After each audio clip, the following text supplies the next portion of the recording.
Welcome to How We Grow, an essential playbook to grow and scale your vacation rental business with advice and insights from the best in the biz, with your host, Lynell Gordon.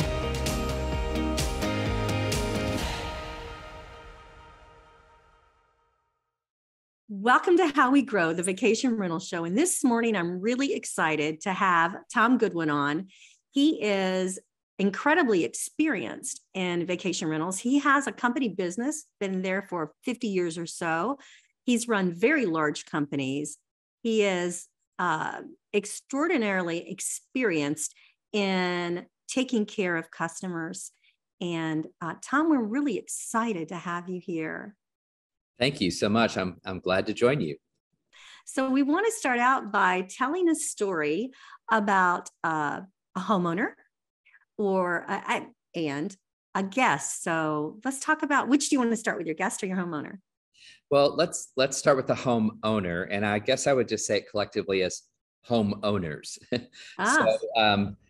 Something that we do and have done in our company for years. We're 50 years old. My in-laws started the business, Mount Laurel Chalets in Gatlinburg, in 1972. That's beautiful. And I married into the family 30 years ago. So I've been involved that whole time as a homeowner with my wife, and also just interested in the family business. But for years and years and years, we have every April gathered all of our homeowners together for an annual meeting and dinner. Wow. So we have awards, we have a wonderful meal, updates, marketing updates, question answers. And so we'd have 50 homeowners in the same room and would open it up to questions and answers. So I love it because they're a part of our business, but they're a part of our family business, and we invite them in. So many of these owners have been with us for decades and have then given their homes to their children, and then their children are involved with as well. And then their children build new homes and join our program. But we really consider them family. And in fact, all of our homeowners have our cell phone numbers. They have connection with us. We respond to them quickly. I think that is the most important thing that we can do as professional property managers, is honor that relationship with our homeowners as our key significant investors. And they need communication, and we need to have those lines open. So, we take care of their homes. We make sure all their maintenance is done with their homes, but we also get involved in their lives. So recently, one of our homeowners, Pam, had blockage in her heart. Her husband called our office to let us know. We're a company of faith. So she said, pray for Pam. So we all got on our company text message and, praying for Pam and following up with her. But this happens over and over. And we had a homeowner that sold his home 2 years ago. The home came up at a great price. He'd been with us for 40 years. His daughter was always letting us know when he had some ailments or had some concerns that we could join with them and be involved. So they've been off our program for 2 years, but we're still talking to Bill, and we're still engaged with him because that's awesome. It's part of the family. Friends. Yeah. So you make friends with your homeowners, and you have a very personal touch. And you know what? That is a great piece of advice for people that are starting a business in vacation rentals. I think there's two pieces that you've just said, but let's talk about the first. You said that you really nurture your homeowners. You actually create awards. Tell me about the awards. Oh, well, we have some homeowners that will really engage with us on social media, or they will place their property on their own Facebook page and link it to our reservation account. So we gave an award for highest, best social media connections, or that's phenomenal. The most visited page on our website as far as the homes. So people were kind of competitive about that. We just simply went into our Google Analytics and said, this is the home that's getting the most visits on our website. We do a lot of improvements in the home. So we have a full contracting company as well. And so we give awards for home improvements, furniture upgrades, renovations, and we show before and after pictures. That only esteems the homeowner, but then, helps our other homeowners jump over the ledge and think, how can I make these same improvements to our home? We have a commemorative award called the Dot and Ralph Egley Memorial Award. And that is for the homeowner that embraces our core values. And our 3 core values are: we believe that family matters, we believe in exceeding expectations, and we believe we're generous stewards. And those are values that are a part of our family, and we're the legacy that I've inherited as a part of our family business. And every year we give out a Dot and Ralph Egley, our founders, a memorial award to one of our homeowners. And so that's a very coveted recognition. And we've done that for 10 years. And so we have 10 award winners that have That's beautiful. received. That is beautiful. Yeah. I think the second thing I wanted to bring up from what you said was it's personal. So, I mean, you're nurturing your homeowners, and look, those awards are brilliant because I can see, especially the one for the improvement, that's phenomenal, because a lot of times that's like pulling teeth to get those, the homeowners to actually update their house when there's an issue, or whether there's not an issue. Either way, to get them updated is sometimes very difficult. So having an award is really smart. Tell me about your guests. Well, this is really the heart and soul behind who we are. For 50 years, we have cultivated relationships generation over generation over generation with guests. Repeat guests then, huh? Yes. So I would guess that north of 40 to 50% of our guests are repeat guests. Wow. So we have 2,300 family units that have stayed with us 5 or more times. And they're part of our Family First program. So they are in the Family First program. And so they get a few benefits, but mostly they get the recognition of being a part of the Mount Laurel Chalets Family First program. They get a free gift every time they arrive. They can book out a year in advance and only pay 1 night deposit. If they stay for 7 nights, they're only holding that house with a 1 night deposit. Wow. So there's some benefits involved with that. The rest is 30 days out. The rest is due 30 days before they come in? 2 weeks before they come in. 2 weeks. Okay. Yeah. So they're a pretty guaranteed source of revenue, and also trusted guests that we love to tell our owners that 20% of our guests that are staying in our homes have stayed with us 5 or more times. And in this day and age, to be able to filter your guests that way is really significant. And those are raving fans that then go on to tell their friends and their other family members, and they all become a part of the Family First program. That's beautiful. So let me ask you this question, and sometimes it's hard, but what's the one piece of advice that you would give to property managers to help them grow? I know that you obviously maintain your growth in a certain way. Otherwise, you'd just be big. And especially after that length of time, you've had lots of opportunity to grow. So it seems to me like you're having strategic growth. Is that correct? Yes, I would have to explain some of the history. When I took over managing the company, we had 2 companies that were, one that was kind of a value level home, and then we have Mount Laurel Chalets. So we merged both of them, and we went from 180 properties to 120. We had criteria that homes had to meet, and owner criterias. And so there were about 60 homes that weren't meeting that criteria. And so we grew by reducing. And when we look at how do you grow by reducing, we went from 180 homes to 120. We increased our revenues 35%. No, I know. Yes. We decreased our headaches, our, things that were consuming our time and forcing us to have a lot more employees to handle problem cases. Then in 2016, you may be aware that Gatlinburg had significant fires, lost 2,500 buildings. Is specifically targeted the one neighborhood where all of our homes were. So we lost 50% of our business in one night. So we went down to 50 properties in one night from 100. Wow. So that was 6 years ago. And you think, oh, it's a great opportunity just to, scale it up and grow like mad, grow like crazy. And what we have chosen to do is scale it to a level that we can maintain our quality. And, we want to be profitable. So we don't want to just grow to grow and have debt.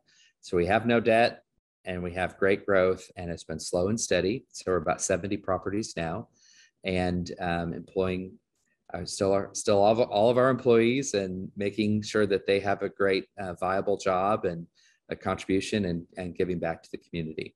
So your question initially was what piece of advice would you give?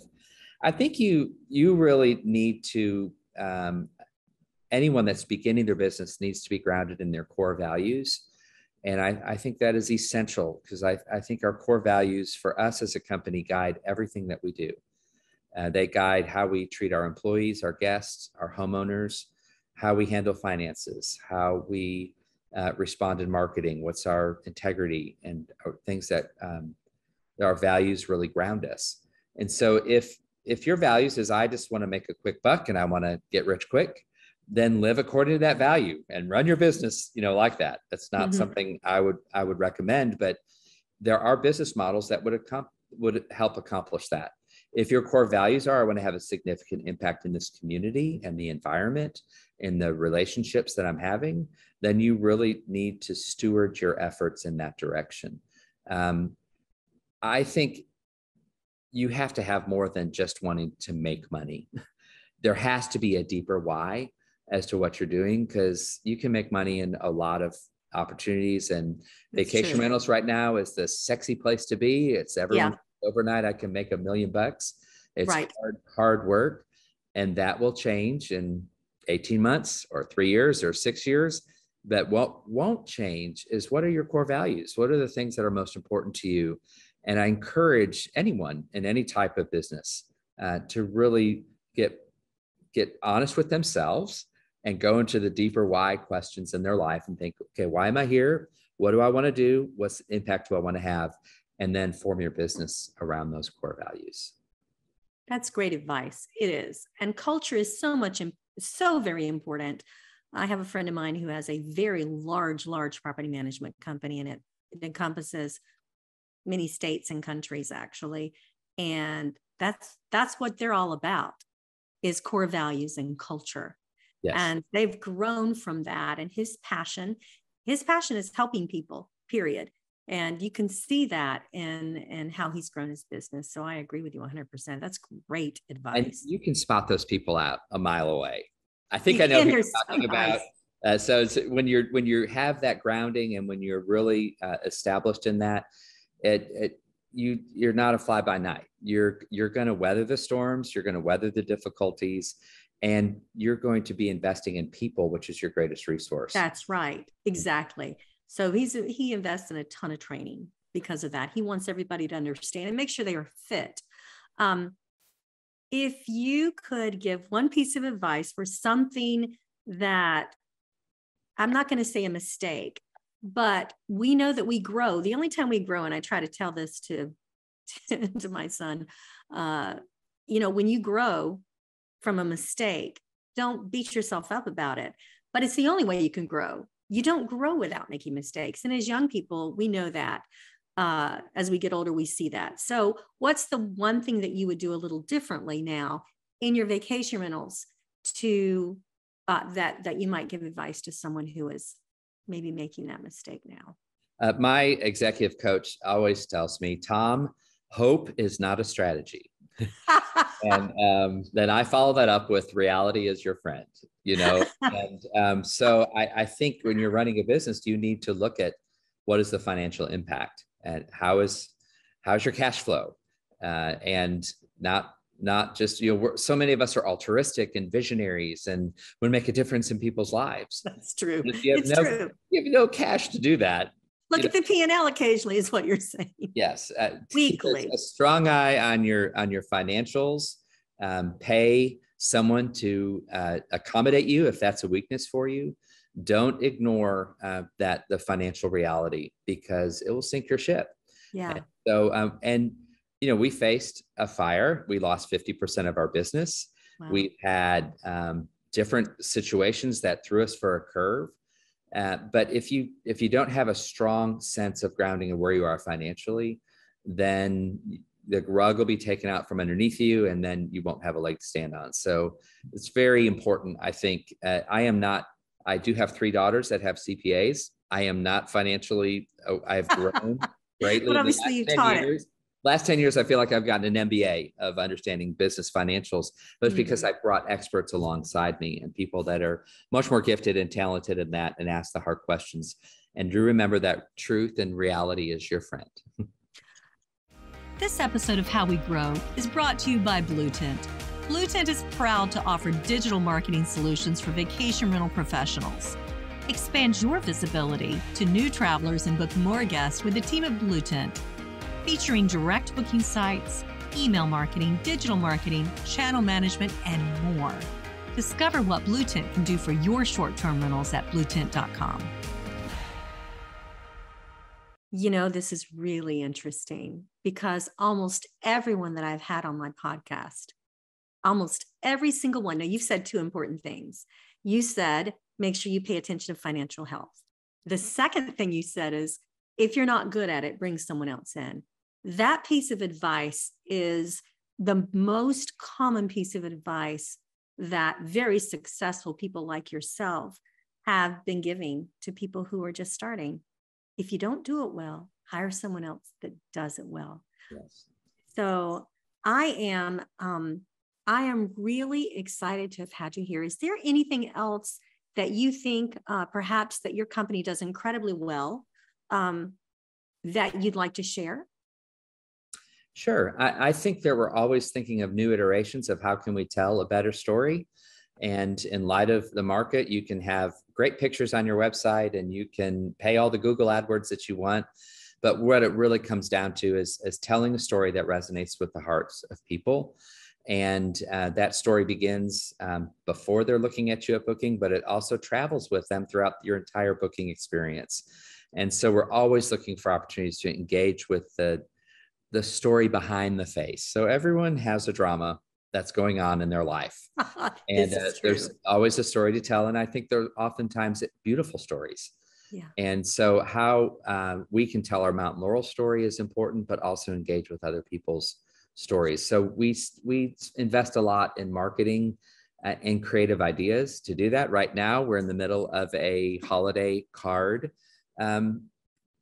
contest. So friends share their Christmas cards. Oh, that's beautiful. Hanukkah cards with each other. So we have asked all of our friends to send us their Christmas card or their Hanukkah card or their holiday card, and they'll be entered into a raffle to win a free 2-night stay. We are getting dozens of cards every day.